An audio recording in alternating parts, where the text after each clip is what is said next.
Hello everyone and welcome back to Kayla's Kitchen. Today we are doing the final episode of Fall Pairings for 2020 and it's super exciting because we are making what I consider to be the perfect fall baked good. I don't know if anyone else agrees with me, but we're gonna make some pumpkin bread and it's gonna be delicious. So let's get started. So to get started on our pumpkin bread, we're going to start with our softened butter in a bowl. And then you can add in your brown sugar. And you're going to cream those together. Once your butter and sugar are nice and fluffy like this, you can scrape down the sides of the bowl. And then you're going to add in your eggs and molasses. Sorry for blocking the camera angle here. Somebody's arm got in the way, don't know who. And then once again, you'll just beat that together. Now your mixture will probably be starting to separate a bit, but that is okay. You can just go ahead and add in your pumpkin puree. Again with the arm, man, get that thing out of here. And then you're just gonna gently fold that into the mixture. You don't have to be too gentle here. It's just nice to be gentle so you don't hurt the batter's feelings. Once again, there will probably be lots of separation, but that's okay. Alright, so now into your wet mixture, we're going to take a flour sifter or just any kind of sieve, and you're going to add in all of the dry ingredients. Nice.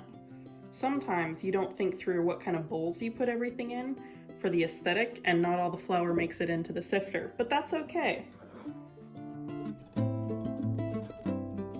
And then we can just fold all of this together. Now here we do want to be really gentle because this batter is incredibly sensitive and we wouldn't want to hurt its feelings.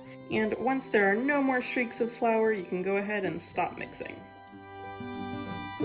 For the topping, you're going to start off with your cold butter cubed, and then you will add in your oats, flour, and brown sugar.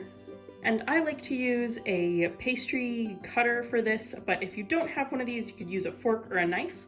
But you're just going to smash these all together. And smashing them together is the technical term, just so you guys all know. Now, once your mixture is all nice and crumbly like this, you can just mix it up with a fork real quick to make sure that everything is thoroughly dispersed, and then add in your pumpkin seeds. And you'll just mix that around once again. And the topping is ready to go.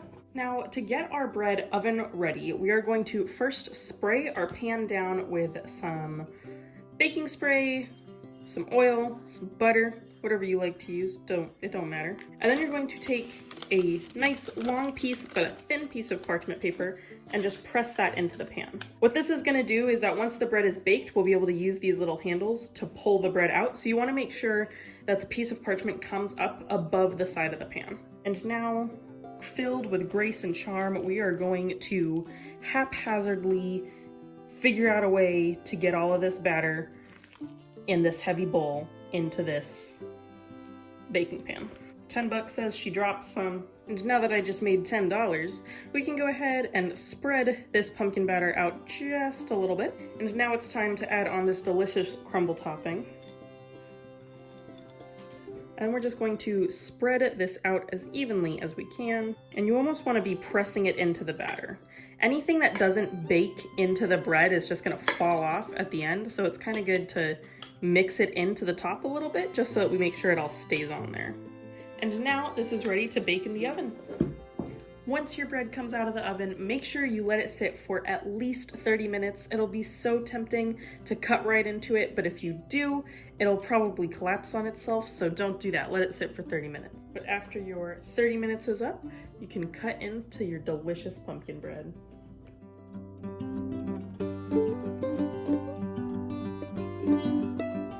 Ta-da! We made pumpkin bread and it's absolutely delicious. It is spicy, it is pumpkin-y, it is sweet, it's so good. It has those warming spices and molasses and it just makes you think and dream of fall. And the crumble on top is like crunchy and it provides a nice texture but also some extra sweetness, and it's just perfect. And you should go make some right now. And if you do make some, make sure you post about it on Instagram and tag me in the posts so that I see it. But that's enough about the pumpkin bread. What tea did I pair them with? I paired this pumpkin bread with David's Tea's baked apple chai. This is an herbal tea, so it's excellent to have any time of the day. I really like having it at night. I steep this tea in boiling water for about 7 to 10 minutes, and it tastes just like apple cider. It's so good, and even better, it goes excellently with this pumpkin bread. So if you didn't have a reason to make it before, here's another reason, is this tea, because they go so well together. But that is it for this year's Fall Pairings episodes, and I'm already looking forward to next year.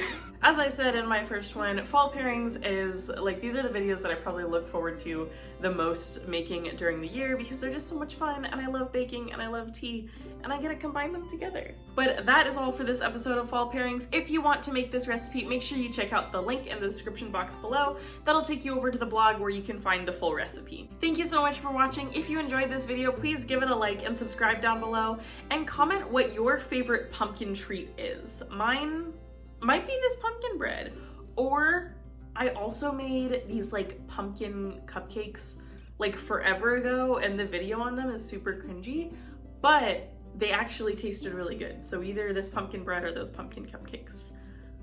What about you? What's your favorite pumpkin treat? But that's all for this episode of Kayla's Kitchen. Thank you so much for watching, and as always, happy sipping.